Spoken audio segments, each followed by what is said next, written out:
time for another installment of Oh My God. Hi, welcome to this week's Oh My God segment of the Jimmy Dore Show. Thanks for tuning in to TYT Comedy, by the way. I'm joined, as always, for the Oh My God segment by third place winner of the Harvey Keitel contest last year, former writer for The Daily Show, hilarious comedian, it's Steve Rosenfield. Hey, Steve, how are you? Good, Jimmy. How are you? I'm doing great. Good to see you. Hello, YouTube. Okay. I've enjoyed your clips for many years. Yeah, okay, and then next to him is Ben Mankiewicz from Turner Classic Movies, as always. Thanks for having me. And you look like a badass today. So right now we're going to talk about Rick Joyner. Now, Rick Joyner hasn't been on the show. We haven't featured him yet. He does a show called the Prophetic Perspective on Current Events. Prophetic Perspective on current. So he's prophesizing on current events. He knows marketing, because that's a great name. It is, right? Alliteration. So here he is talking about what happened in the, so he's going to prophesize backwards, right? So here's what happened. Here's how Barack Obama beat Mitt Romney, according to him. I'm not convinced that the election was not stolen. And just about, I'd say every other day, I still talk to people that say in our precinct, we had people who would vote for Romney and say the machine would come up for Obama. And they said something was wrong here, something was weird here. And then we have the issue of the two states that required voter ID to vote, that were swing states that had gone for Obama in 2008. Both of them that required voter ID this time went for Romney in 2008.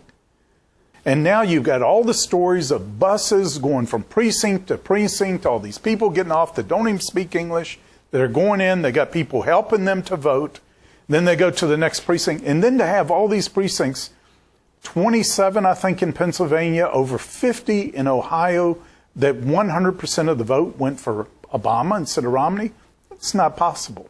Okay, so he's obviously has his feet firmly on the ground, and he's reaching for the stars. And he said that the election was stolen, and you know it was stolen because of all these reports of busloads of people who can't even speak English. Boy, well, you know, what a shitty conspiracy you're putting together when you get busloads of non-English speakers to go vote, right? Do you think that happened, Steve? I think he's out of his nut. That's just my theory. He said Romney ran in 2008. Already there's a problem with his theory. Yeah, I couldn't follow him. I don't know about, I'm curious whether in these fiscal cliff negotiations, we can sort of do some reach out program and get guys like this a teleprompter. Like, is that too much? Do we want taxpayer money to get guys? Because I can't bear to watch this stuff. Okay, I eat this stuff up. Oh no, but I mean, he's struggling with the 2004 and the 2008, the Romney, Obama. I just want to help him out. Just write it ahead of time, get a little prompter, get on your iPad, and you'll nail it. I don't care what you say, that's not possible. And it discredits his whole presidency, his second term. There are a lot of people feel it's an illegitimate term. This was stolen from us. Now, was it stolen? Did the Lord allow it? Yes. The enemy allowed it. Are we going to wake up? Are we going to wake up to what's going on?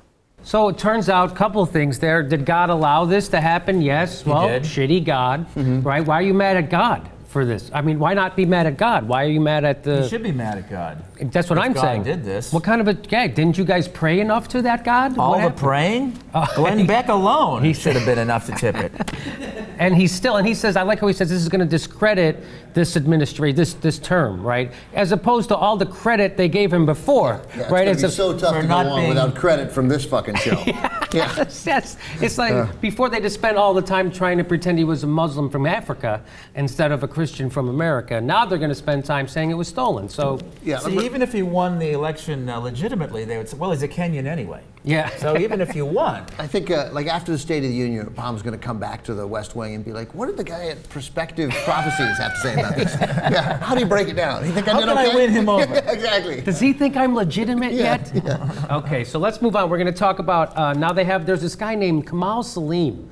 And he's been by the way, I'm sorry, because I just happened to look this up. Do you know how many votes Obama won by? I think Almost 3 million. Almost 4 million. Almost 4 million? More than 4 million. More than votes. 4 million votes, More you than want? 4 million. More than 4 million Yeah. votes, Yeah. and a very nearly 4 percentage points. Like and rounded up or down. First of all, Obama's at 51. He's like 50.98%. So 51%. And Romney, by the way, is below 47.5. So just we've reached the glorious moment where Romney's percentage in history books will be 47%, which is pretty glorious. Ironic. How glorious is that? Oh, thanks for. Yeah. So somehow we stole 5 million votes in this election to just steal it from you. 5 million. Busloads. That's a lot of busloads of people who don't speak English. This has been Oh My God. Oh my God!